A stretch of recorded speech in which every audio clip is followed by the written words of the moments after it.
Anchor is the easiest way to make a podcast. Anchor gives you everything you need in one place for free, which you can use right from your phone or computer. Creation tools allows you to record and edit your broadcast so it sounds great. And they even distribute your broadcast for you so that it can be heard everywhere. Spotify, Apple Podcasts, and Google Podcasts. So make sure you download the Anchor app or go to anchor.fm to get started.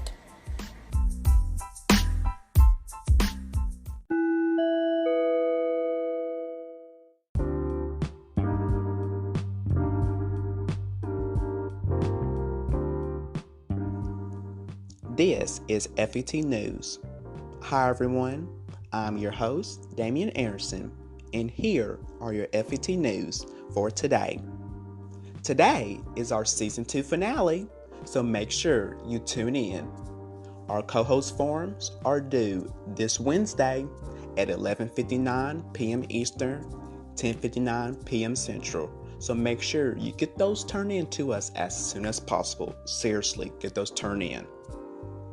My new show, Afternoon Talk with Damian, will come out tomorrow. So subscribe to my YouTube channel at Afternoon Talk with Damian. Brand new episodes of Future Educators Talk comes out every Monday, Wednesday, and Friday. So make sure you subscribe so you will get notified every time there is a new episode. And make sure you follow us on all of our social media platforms. On Facebook at Future Educators Talk, on Twitter at Future Ed Talk, and on Instagram at Future Educators Talk. And subscribe to our YouTube channel at Future Educators Talk. And make sure to hit that bell to get notified when new episodes comes out. Because if you don't, then you are certainly missing out. Of course you are. So that's it. So make sure you listen in to today's episode of Future Educators Talk.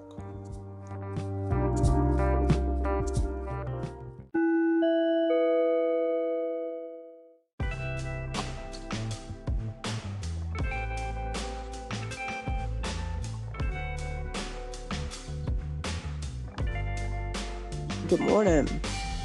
Good morning. How are you? Can you hear me all right? Yes, I can.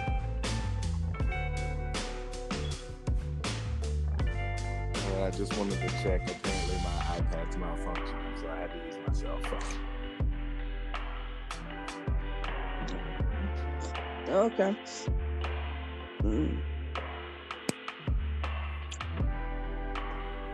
Now we are waiting. Damian to join us this morning. Yep, there we are. Alright. Welcome to Future Educators Talk. I am your co-host, Damian, And I am and I'm Andrew Frett. And on today, on our Season 2 finale, we have a very special guest with us today, joining us from the ToBEcontinued podcast. With us today is Mr. Brandon Morrison with us. So, welcome to our podcast. Welcome. Thank you. I appreciate the invite, and I'm glad to be able to join you. All right. So, would you give our listeners like a little background of who you are and also your podcast a little bit to us? Sure. Once again, my name is Brandon Morrison. I'm a native of Statesville, North Carolina, but I currently live in Greensboro, North Carolina. I am an educator, so I've been an educator for the past 6 years in North Carolina, and so it's an interesting perspective to be a Black male educator, which is why I was so excited to join you guys today. But so ToBEcontinued podcast kind of came out of an idea between one of my very good friends, Brandon Hawkins. So we're both Brandon, but his legal, or what we call government name, actually begins with an E. So his name is E. Brandon, and so we got the E from Brandon and E. Brandon and kind of combined it.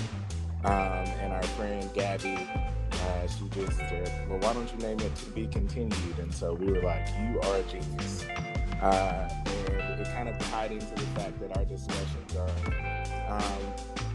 somewhat random. They don't focus on one specific topic, but we end up telling stories and things like that, to where we always have to cut the conversation off and say that we continue. So that's just kind of a synopsis of what our goals are. We've had a couple guests, and so in our next couple of episodes we'll be discussing with different guests about different topics, but we love to promote other podcasts, other businesses, and so that's what we do each episode.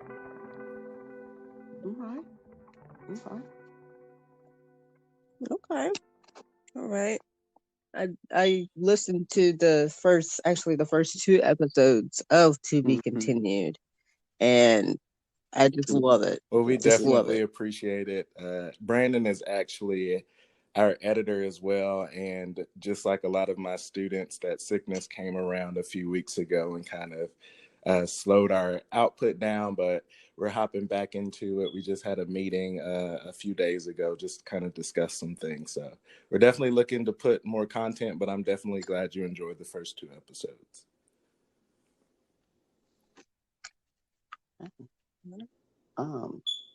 So let's hop right into today's episode. So let's just talk about, today we could just for this, on our season 2 finale, we could just talk about pretty much anything on today. We could just pretty much go off topic, really. So for me, I want to discuss pretty much, Mr. Brandon, your experience into education. Mm-hmm. So, well, yeah. I go through my little spiel, so I'm not going to tell you my generic story that I give most people. But yeah, so I grew up in a situation where it wasn't necessarily the easiest to get everything provided for me, and that's not a unique story to many in our generation. But my education is what I felt like allowed me the opportunity to make it out of my situation. But also, because I was able to do that, I felt like my gifts shouldn't be hoarded away from myself. So the blessing of being able to go to college as a first-gen college student, to be able to get opportunities for jobs, to be able to take care of myself, wasn't going to be wasted just on me. And so education was the way that I could give back, but also pass on the wisdom through experience to younger children, so that those breakthroughs that I had may come earlier to them. And so I entered the teaching field to change the world one student at a time. I've taught in mostly Title I schools, where there's a lot of low-income students, but also I try to unlock their potential and show them the opportunities that are out there for them. And so it's been an interesting 6 years. I've been teaching for 6 years. So it's been interesting, to say the least, but I think I've learned so much and grown so much, and I love what I do. all right. Okay. So my question is, what got you into education in the first place? So I would say first it was just my experience in school as a student. I think if I look back on it, I wasn't one who was necessarily well traveled or lived in a neighborhood where I could always go out and just play with a bunch of kids my age. So school was initially just that this is where I learned, but also this is where all of my friends are. And so I was always drawn to be able to go to school and see all my friends discuss our, the nonsense that us as kids discussed. But also, it was just how much information that I could get at school. I love to learn. I've always loved to learn. You could give me the Nature Channel or the History Channel, and I would sit there and just watch documentaries about things. And so I think as I started to grow up, I kind of saw where a large group of the people that I was around, not necessarily my friends, but just the people that I was around, you kind of had that split where some of us kept going into education and we were pushing through to get the grades so we could possibly go to college. And then you saw the other side kind of diverge to just kind of chilling and going with the flow until they were done. And I kind of saw the differences, and I always wondered why there were differences when we were receiving the same things. And so I guess I was kind of drawn into that and my effect on it. So I wanted to take it the next step. And when I went to college, I wanted to pursue education so that I could come back and kind of provide that little turnaround for people who felt like education wasn't for them. Okay. Okay. So I asked Damian this question on our Q&A. If you wasn't interested in the education field, what field would you be interested in? My kids actually asked me about this last week, and I had to chuckle because they were shocked. I have always had this little kid dream of being an actor on Broadway. I love to take on personas, and people just describe me as a character in general. I'm usually the comic relief because I just love making people happy. And so I would love to have pursued a career in either screen acting or in stage acting, just to be able to, enhance people's lives through entertainment. Okay, that's wow, very interesting. Which is totally opposite of the geek that I actually am. Okay. All right. So I have another question, and this has been, and this is still quite on my mind till this day. And me and Darren, we had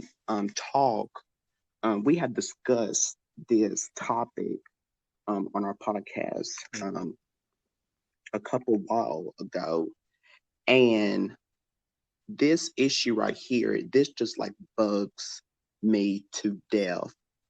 And I just don't understand, like, why are like so many educators, like, why are they leaving the education field? Like, is there some particular reason behind this? I want to hear your thoughts on this. I guess before I kind of elaborate, the short answer is no, there's not one particular. Teaching is a very personal profession. And by that, I mean, when you step into the classroom, it is, if you're really there for the students, there is a 0.001% chance that you can make it through a day without becoming some type of emotionally invested in them. And when you have to, I guess you have, I have 30 something students in one class. And so to take 30 something lives and what they bring to the classroom every day that hits them before they even get to the topic that you're going to be teaching them, you kind of take on that. And so for some teachers, it's just an emotional, overwhelming experience, but that's for very few.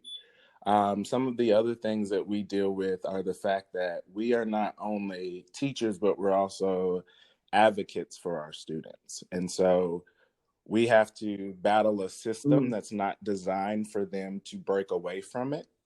And although we are trying to educate them, there are certain parameters and boundaries that curriculum places around us, that systems place around us. And that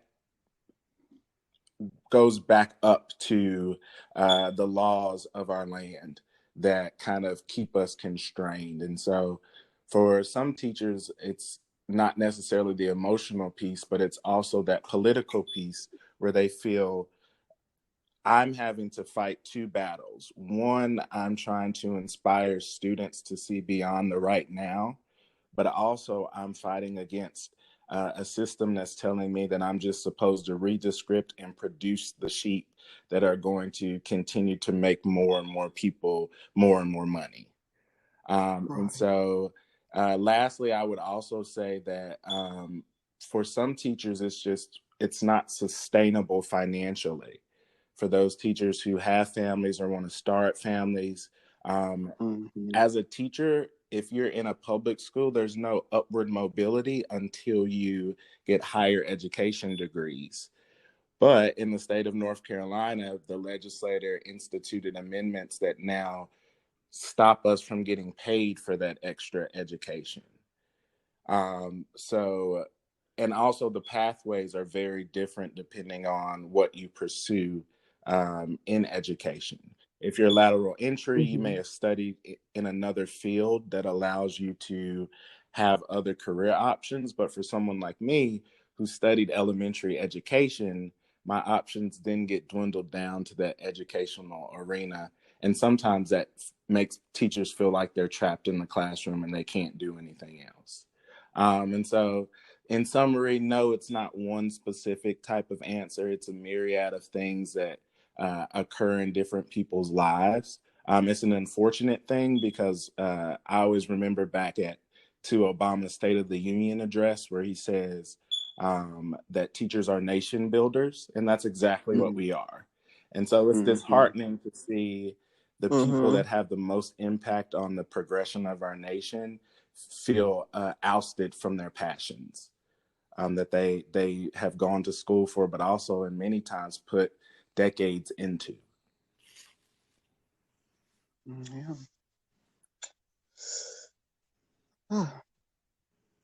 Oh. Okay. Yeah, it's a brutal truth that we have to deal with and we see so often. Yeah, I totally agree. Yeah, Hey, I agree. the truth hurts, but somebody gotta explain it. So yeah. And I think that's why I get so I guess I get so passionate sometimes when I have these discussions is what you just said there, is that someone has to say it. And there's so much there. A lot of times for job security, we get silenced because we're afraid of what can happen to one of us. And so when each person has that fear inside of them, then we don't collectively gather together and make our voices stronger, which is what I think my goal in education, or my next goal in education, is to create an outlet where we can do that collective voice so that we could really create the change. And that's what some organizations are doing now.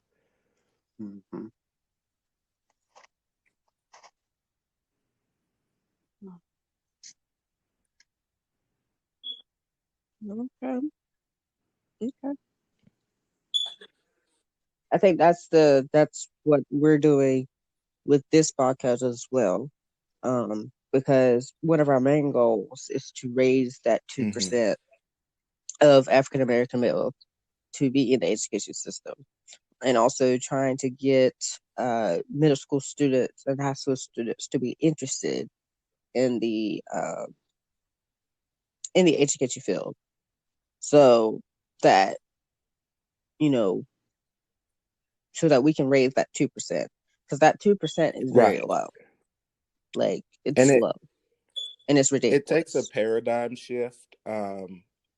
Unfortunately, when you see teachers on TV, it's only a few things.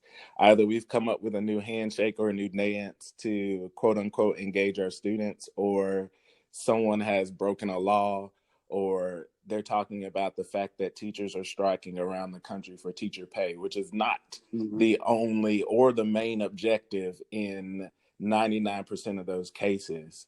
When we went to Raleigh in North Carolina, we shut down county school systems in May 2 years in a row. And we went to Raleigh to speak with our legislators. And last May, when we went to Raleigh, we had 5 main points that we wanted the legislators to implement in our new state budget. And most of those were focused on our students and the families. We did have a raise in teacher pay and also for all staff and faculty and staff, from nutrition workers to custodians to front office staff to teachers. Mm-hmm. But we were framed as we were going to Raleigh, keeping kids out of school just so we could get more money. And that's it. That's what they framed it as in many cases. The teachers had to write articles and send them into newspapers to explain our true intentions. But when people see that, think about those other kids who may be living in poverty in middle and high school, and they want to make it out, or they want to be something for their family to be proud of, but also to help them. And then you're telling them that in some cases, and in Mm-hmm. most cases, you can't even support yourself on your teacher salary, let alone your family. They're automatically going to run away from it because it doesn't seem like anything sustainable to them. And with that, and especially for a lot of Black males, we know that the Black community and our brown communities are disenfranchised overall. And so to tell them that you're going to go into a profession that sometimes feels thankless, but also the state legislator as a whole doesn't have your back. It's like, why would you do that? And so Mm-hmm. there's some Mm-hmm. systemic things that we have to tackle if we really want that 2% to raise and to stay uh, on the trajectory of positive growth. We got to attack those systemic things like laws and policies on the local level, on the state level, and the national level that makes teaching for some students, frankly, seem repulsive as a profession, when in turn it's such a meaningful one. That if they experience it, I think they'd Mm-hmm. really understand. Yep.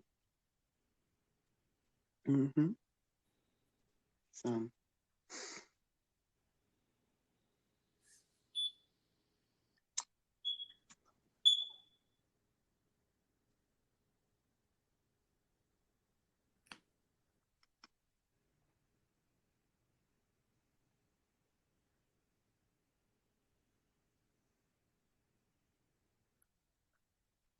Um, can you explain um your first year as a teacher?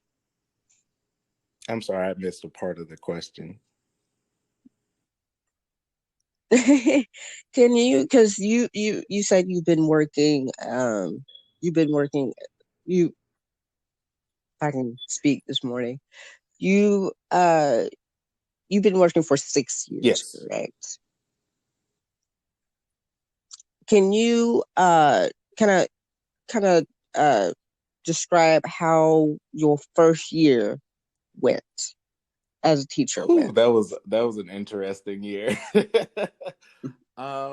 Yeah, so my first year teaching, I don't know if you ask any teacher, they're going to tell you that it went great. I'll tell you that it was a major learning experience. When you're in a classroom in Mm-hmm. undergrad, or even in your master's program if you get your teaching license that way.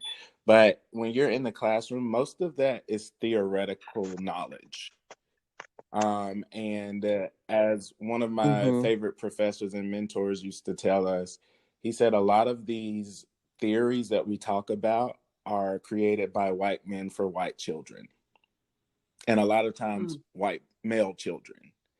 And so when I stepped foot in a classroom where only one out of my 16 kids, I was lucky to get a small class my first year, but one out of 16 kids is white, and the rest of them are Black and brown children. Stepping into that classroom, you have to realize that those theories most likely don't apply to their life situations. And so your classroom experience from August until June that first year is really learning who you are in the position you play, but also how do you build those relationships of understanding with your students, where you're not just trying to apply theory to them, but you're taking their lives into consideration with the lessons you present. And so there were some situations where they epically failed, and then there were others where, you had a breakthrough and you saw this works for them, and then the next day it didn't work and you had to readjust. And so teaching a lot of times is all about adjustment, relearning, moving things around, evolving and adapting, because each day sometimes students will come in as a different person. I teach middle school now, and when you hit that puberty age, you're a different person Monday through Friday. And so my first year, yes. my first year was a lot about growth and understanding how do you present information in a way where students can get it, but also how do you frame it in a way where they want it. And that was the piece that I think I needed to really understand my first year. Was it's not just about engaging students from teacher to student, but also how do you tap into that intrinsic motivation, that internal voice inside the kids that say that I matter in this classroom, and then this information matters to me. And that's a thing that there's no cookie cutter or golden key that you can just stick into the lock and unlock it in them. It takes the knowledge and the relationship building.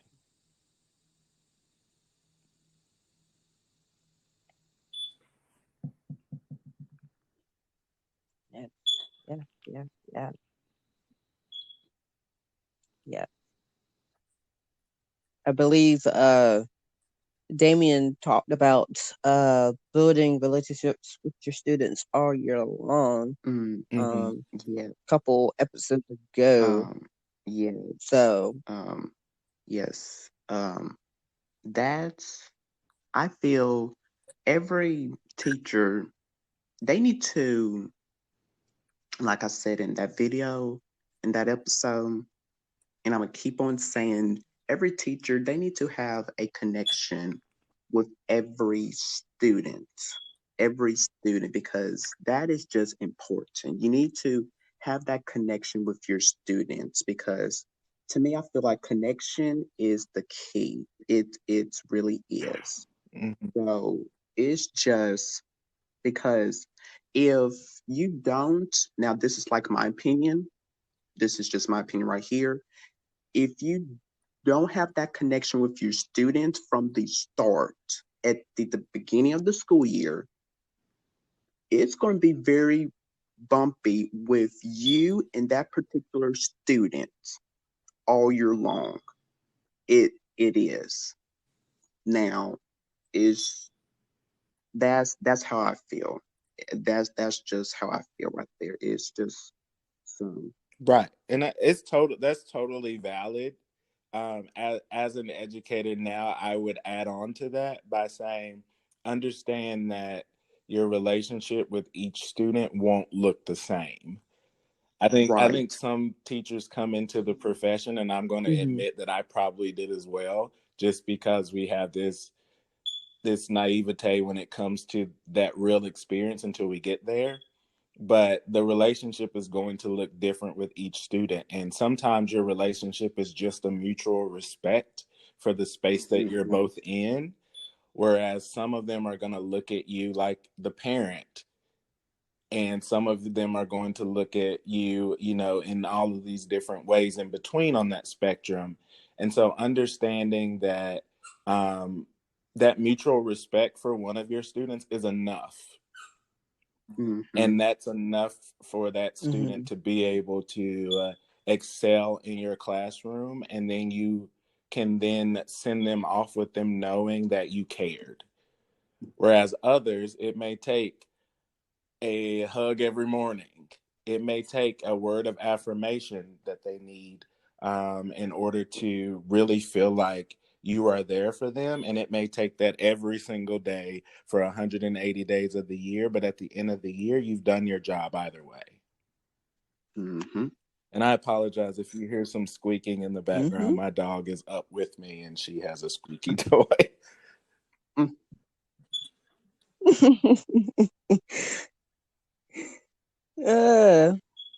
She's not used to me being home on a weekday.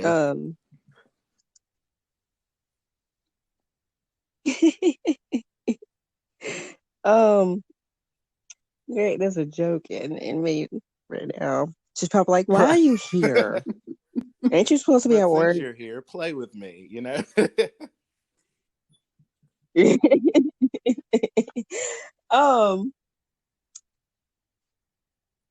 Anyway, I absolutely agree with that. Yeah, every student has every student has a different story. So, you know, for example, my story is completely different from Damian's story. However, his story is it's like similar to my story, almost. Yeah, just very similar. So you have to find similar things so that you can relate to that student. Because if you haven't experienced that, then how are you going to find that connection? You know, how are you going to build relationships with that student if you don't have the same connection? So that's why I feel like teachers should have, you know, that same connection or that same experience as the student, because every student, like everybody has a different story than others. And you want to be authentic. I think authenticity is so important. I am a nerdy homebody. And when I go into my classroom, I let my kids know that I'm a nerdy homebody. And so there's not this false expectation that I'm going to be a Ron Clark, for instance. Love Ron Clark. He was a teaching fellow just like me. But, you know, his perception of what, you know, his engagement is different than mine. And they're both valid. But I know my kids wouldn't expect certain things from me that they may see from my teammate next door. You know, she's a lot more energetic, and she is a lot more like in the motions with the students. But we've kind of adapted to our students in certain situations. Like my kids ask me 1,000,001 science questions because they know I'm a science geek. And, you know, I tell them those things and we're able to develop a relationship because they know who I authentically am and I'm not faking it. Students are well aware when a teacher is faking it. And I think a lot of times, because our teacher population is so largely white women, but in especially Guilford County, in our public school system, we're a minority majority school system. So most of the children in the schools are Black and brown children. And immediately it appears to be this major disconnect that some teachers go in thinking, oh, your favorite, you know, you may listen to Katy Perry on your way to work. Don't come into the classroom trying to quote 2 Chainz. It's okay that you don't know that. It's okay that you don't know about those things. And if you do, cool, but make sure it's authentic and you're not just doing it to try to win your students over, because they pick up on fake really easily. And most of the time they're going to reject you because you're pandering to them, and they know that. And that's even from elementary on up. So that authenticity of understanding that, hey, I may have not grown up like you. We may not be interested in all the same things, but the thing that we can find that mutual commonality on is that you're in this classroom. This is our space. I value you and who you are. And, we work to value everyone else around us. Mm-hmm. Yes. Yes. Yes. Yeah.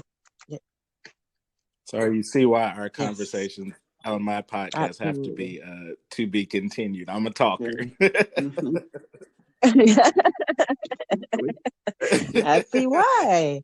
Yes, I see why. I see why.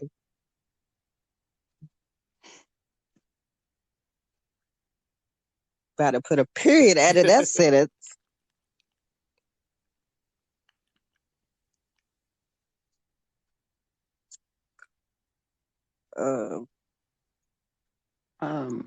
So I now want to talk about, because this season, mainly we have been, at the beginning of the season, we have been talking about mental health, which is very, very important.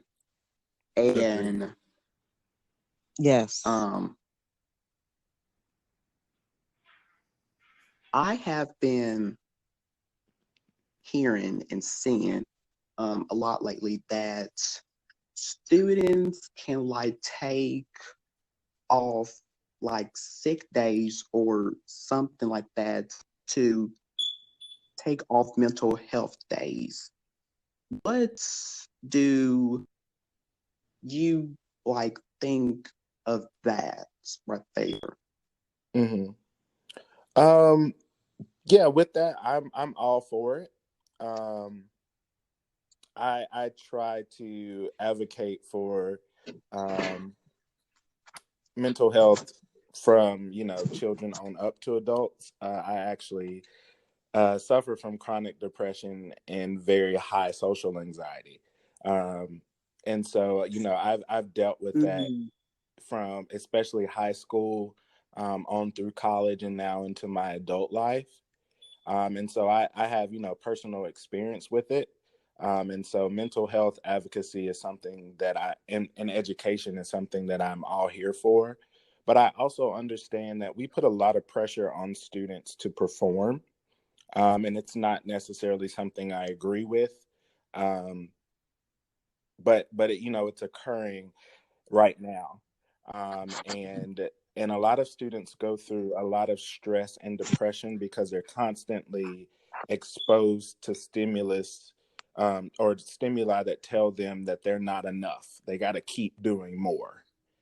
And so for some students, being in school and, home life may not be the best for them. Coming to school and feeling like you're not good enough can sometimes add extra pressure. And unfortunately, as a whole, I don't think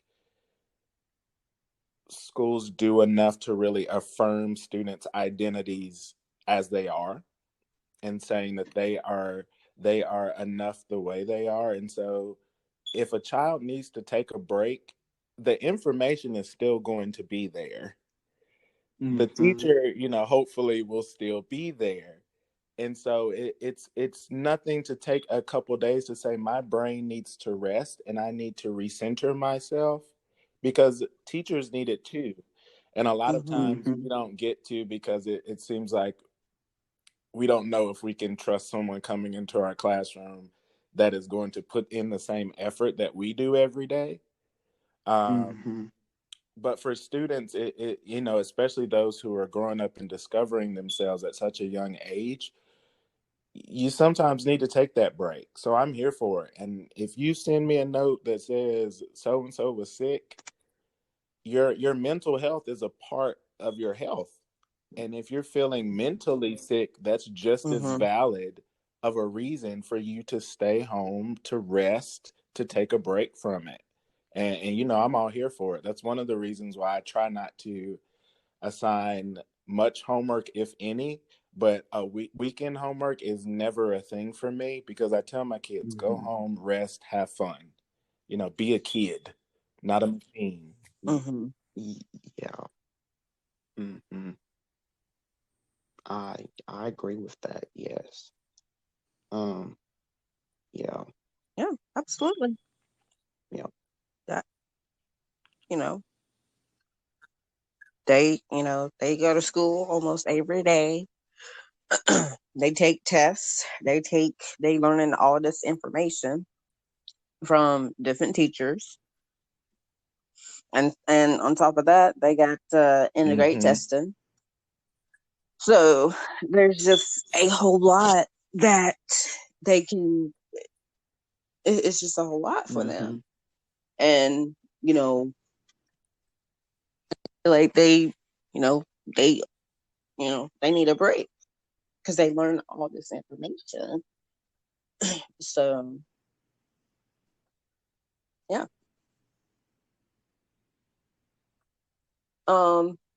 So the phrase, I think I talked about this one, this phrase, on my IG live a couple of days ago, where I talked about middle school so hard for many students, and this phrase that everybody loves dearly is, "The bell does not dismiss you, I do." Oh my gosh.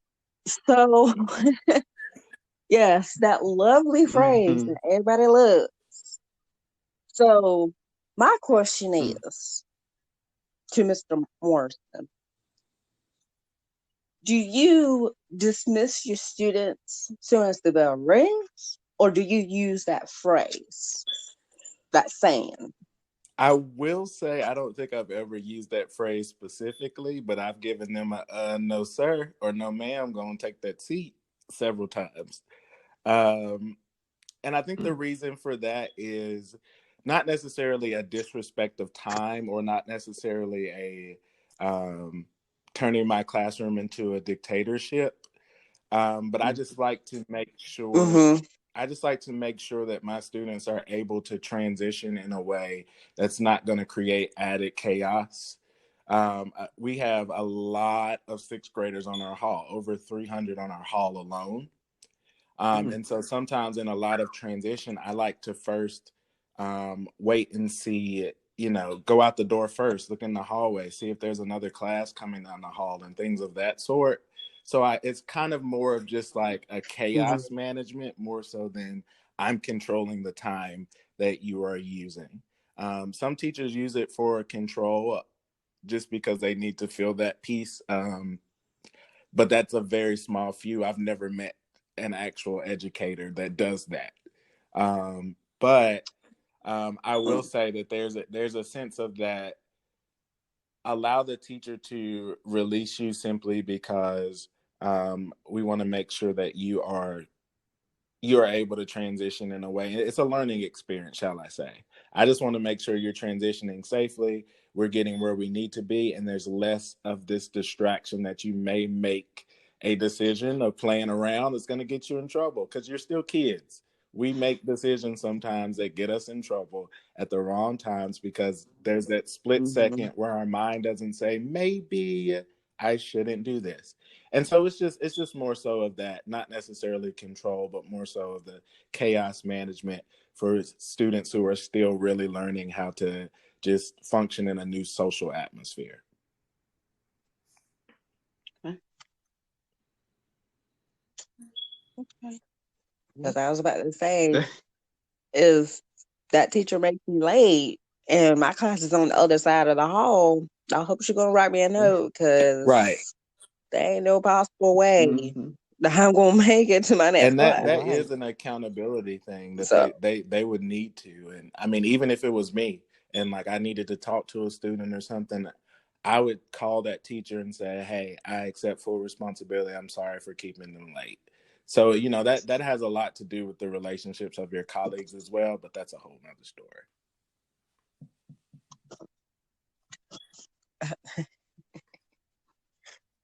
To be continued. I won't go into that one.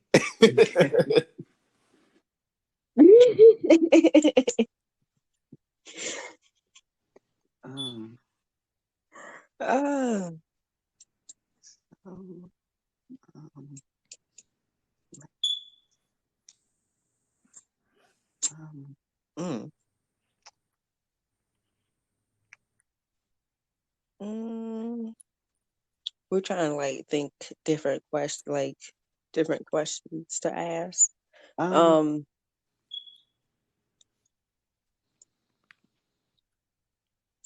let's see. Speaking of which, today is Martin Luther King Jr. Hmm. Day. Um, in case, in case, y'all don't know what today is. I mean, y'all do know, but in case to the listeners that are listening to our broadcast when this episode comes out, today is Martin Luther King Jr. Day. Also today is Blue Monday. Um, we kind of talked about mental illness uh earlier as well, but also we basically for the past 4 to 5 episodes right after our season 2, episode 2, we've been mainly talking about mental illness. Um, mainly. Hmm. Um, so again, mental illness is important. Okay. Um, I think I used this reference in one episode where you know how you charge your phone when you're at like 1% Mm-hmm. or 0%, Mm-hmm. just like your body. You know, if you feel like you're at a 0% or 1% well, not recharge, but you get what I'm Hmm. saying. Kind of like re-energize. Make sure you're at a 100%.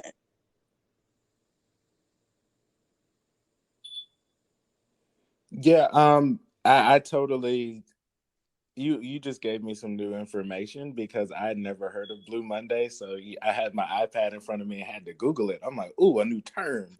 I love learning new things, but yeah, when it comes to mental health and recharging your battery, one of my frat brothers, we talk about this all the time, where we talk about our social battery is empty.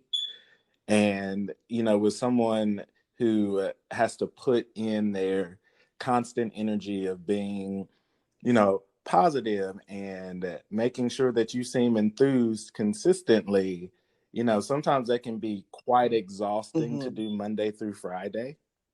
um and so, Yes. sometimes it does just take that moment. Like on the weekends, I usually go into hermit crab mode.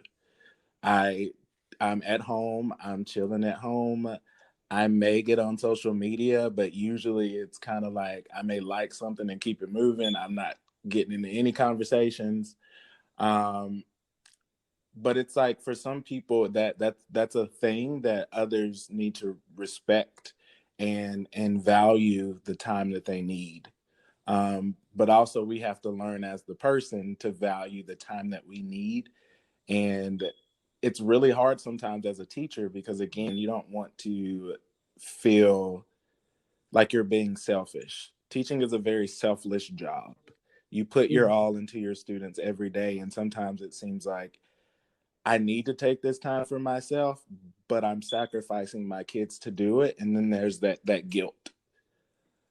And so when it comes to mental health, especially in the teaching profession, I think it's important that people make sure that they are also taking care of themselves, because teacher burnout is real. Mm-hmm. Health issues can come about from constantly pushing yourself and feeling like if you stop and think about yourself for a moment, someone else is suffering. We have to reframe the idea of what mental health care looks like, and how taking care of yourself is not selfish. You're just building that battery up, as you said, so that you can keep going longer. Mm-hmm. Mm-hmm. Yeah. Yes. Mm. Mm-hmm. Yes. So from right along, got another question to ask. Um, and we talk about this on our podcast, um, where we had on, I believe we had on special guest, um, Mr. Luther on, where we talk about, do we believe, do school districts, do they actually want us Black male teachers in schools? Like, do they actually want Black male teachers? So what do you quite think of this, Mr. Morris? Do you like think, do school districts actually want Black male teachers? Like, to be honest, do you really? I think, depending on who the leaders are in the school system, yes. But the education system as a whole, and some of the people who want to keep their political power as a whole, do not.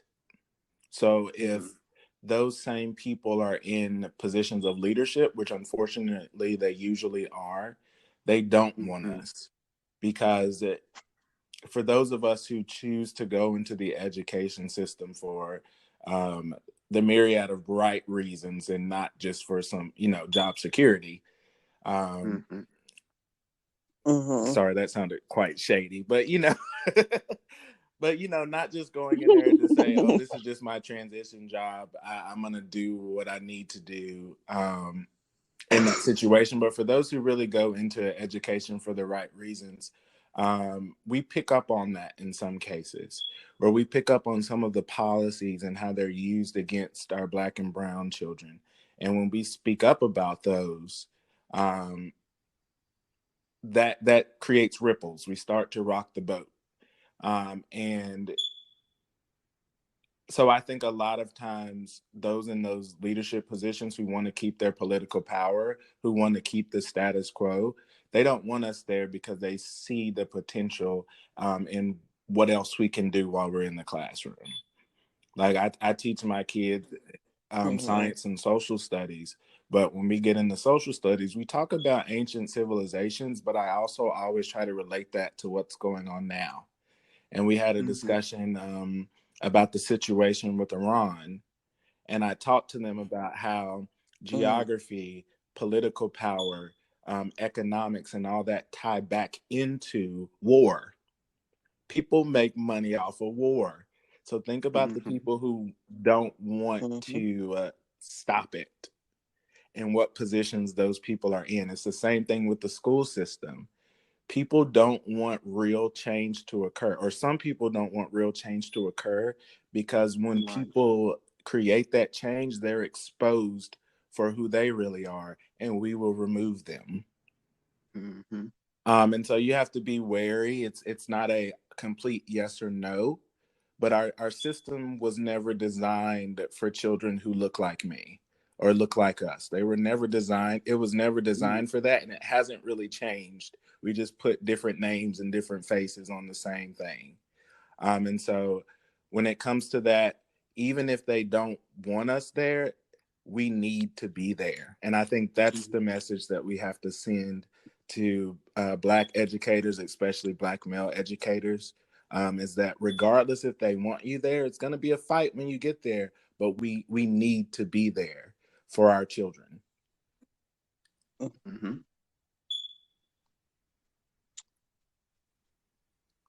I agree. Yeah. Yeah. Yes. Yes.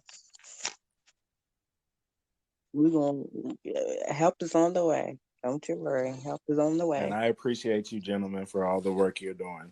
I think I'm not too old. I haven't reached 30 yet, but even then, I wish there was something that was there when I was in middle school or high school that really kind of showed me the impact that I could really have, and I didn't just have to assume where they could prove. So I appreciate the work you're Mm-hmm. doing of really exposing those younger children to the possibilities of the change that they can make later on, because we always know it's the children that are going to lead us into the next phase of life when they become adults, and Mm-hmm. so you want to make Mm-hmm. sure they're prepared. Yeah. Yep. Yep. Yep. Yeah, Yeah. absolutely. We are. Yes. Absolutely. And, oh, go ahead, Damian. No, I Go was ahead. just going to say, yeah, we are. That's we are doing it all on our podcast. That's what it's here for. We are doing this, doing it all on this podcast. We are helping young children. That's I'm just so glad that we created this podcast. I'm just so glad so we could just spread our news out to so many young people out there. I'm just like really so glad like we created this so much. So yeah, just yeah. And not only it's helping them, but it's also helping us Exactly. because again, we are future Exactly. educators. So once we enter the field, we already know, we already know all of this stuff because again, we're, we talk about a whole lot of things, from classroom size Mm-hmm. to uh supplies, a whole lot. And, once we actually become an educator in the field, we'll be already, P's and Hmm. Q's. Mm-hmm. We already know. We already know what's up. We already know what to expect once we enter the field. Yeah, I think And preparation is so, key. So you guys are really setting yourselves up um, to come in uh, being more successful in most cases than some of us who just walked into the classroom with a degree and was like, let's make it happen, you know?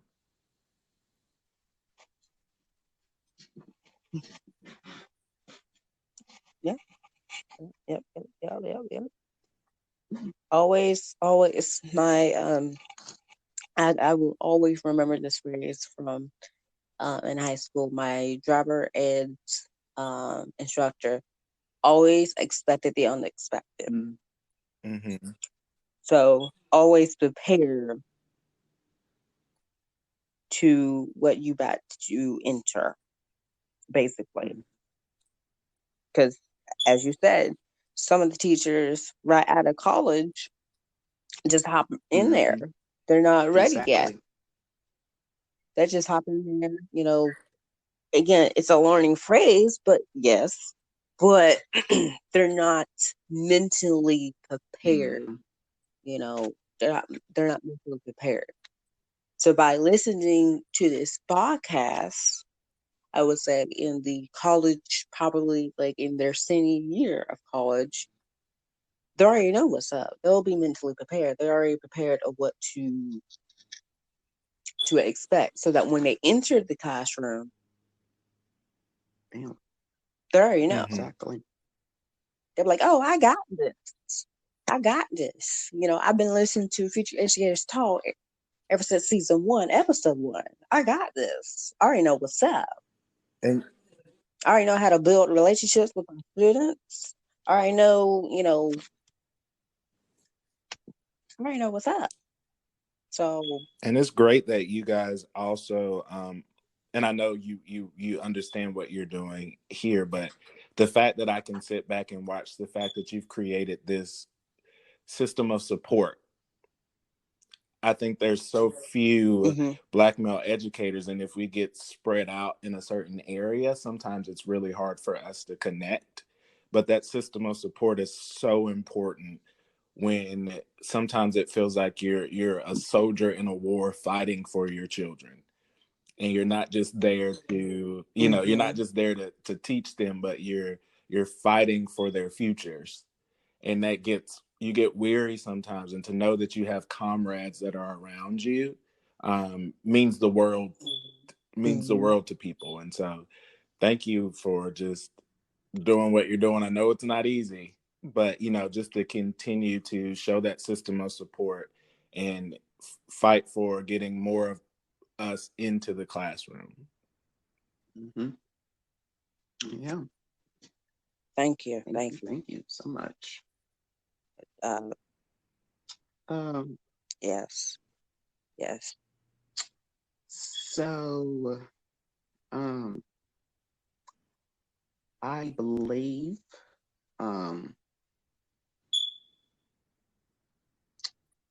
that,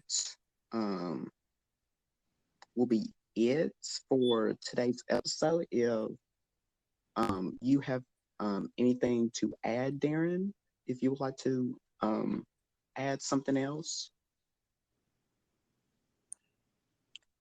No, actually.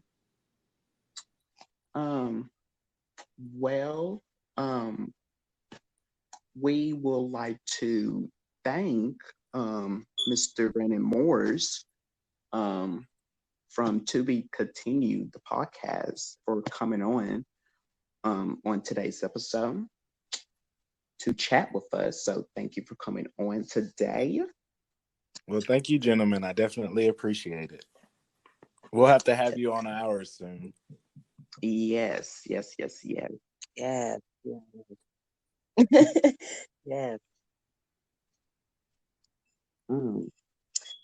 So, yes. So, we just, that's it. We just wrap up our season 2 finale. So, this has been a very long season for the both of us. So, Yes. yeah. So, yeah. So,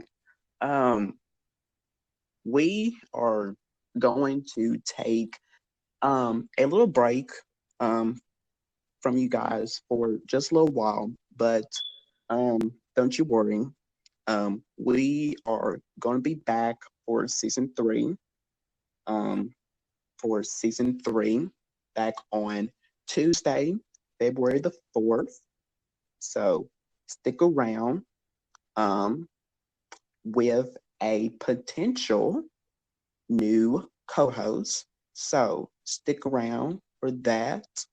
And also, you heard me say that we are back on Tuesday, February 4th, which means that is when new episodes is going to come out. So, no more Mondays, Wednesdays, and Fridays. It's just going to be every Tuesdays. So, because that would work for my schedule when I start college. This week, actually, I start college this week. So, Congratulations. Thank you so much. So yes, indeed. So, this week actually, on Wednesday is our co-host form. That is due this week on Wednesday. So get those turned in as possible. Please get those turned in to us.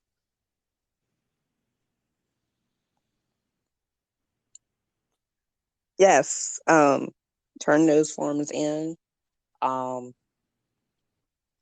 We won't tell you who it is until the end of the month. Yes. Yeah. Because it's like a little secret. Yes. Because we'll already know, Yeah. but y'all won't know. Yes. So Yeah. you'll have to find out at the end of the month. Yeah. Also, I know Damian forgot to mention this, but today is even though it is the season 2 finale, but today is our 40th. When this episode comes out, it will be our 40th episode total. So we are celebrating our 40th episode today. So that's very big, and like you said, season 2 it's very long, very long. From October all the way till now. Yeah. On this day, January 20th, 2020. It's a long road. So yeah. So that is so yeah. Now I know that on the last episode that I mentioned that my new show Afternoon Talk with Damian was supposed to come out last Saturday. I have an update on that. It will come out tomorrow because I had some technical difficulties trying to upload it on YouTube. So it will come out tomorrow. So make sure you subscribe to my YouTube channel. So you see when my first episode comes out. So please subscribe so you can watch my very first episode. So. And make sure you check out Mr. Morrison and Mr. E. Brandon's new broadcast that right now they have 2 episodes, but more episode is coming out very, very soon.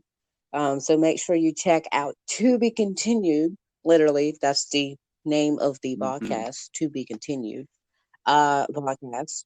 It's now available on Spotify and just anywhere that you listen to podcasts. If you like this podcast, you're gonna like their podcast. Also, we're also anywhere that you listen to podcasts. So make sure you go check them out. It's To Be Continued. TO capital BE continued podcast.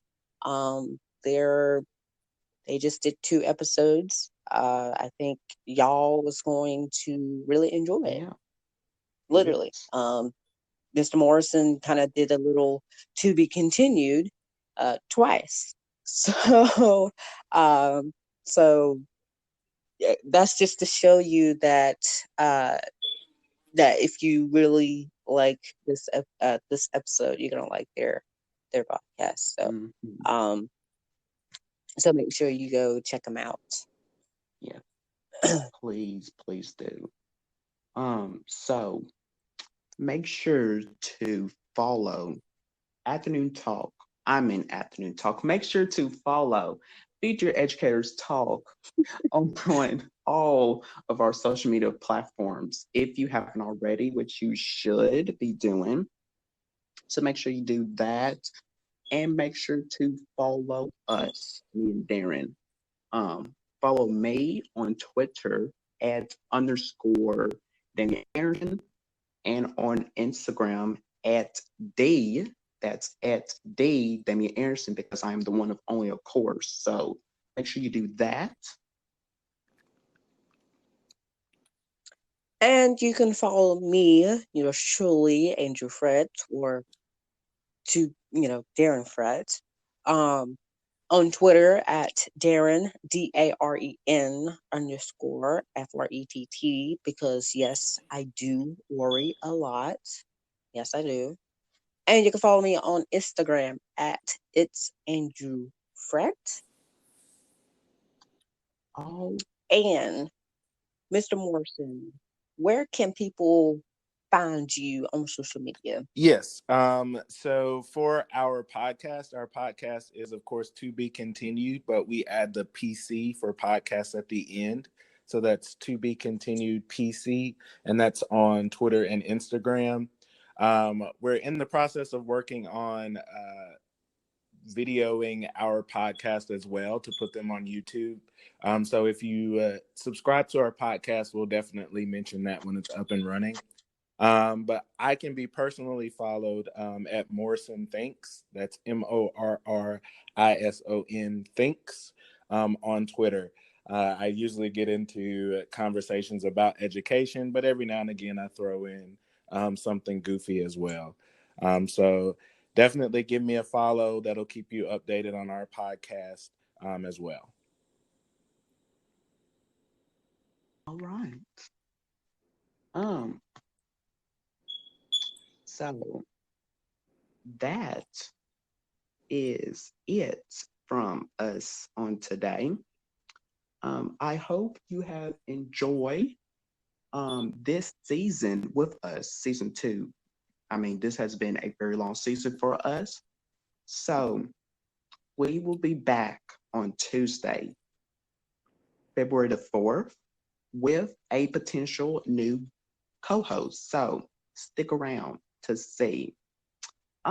So until then, I am your co-host, Damian Anderson. And I am Andrew Frett. And this is Future Educators Talk.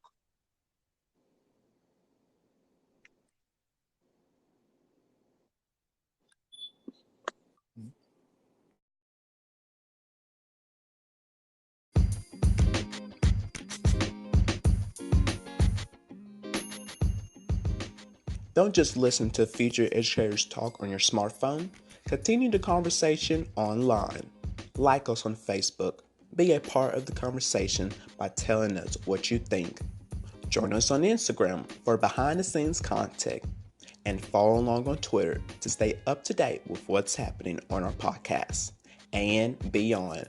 It's you who keeps Future Educators Talk going.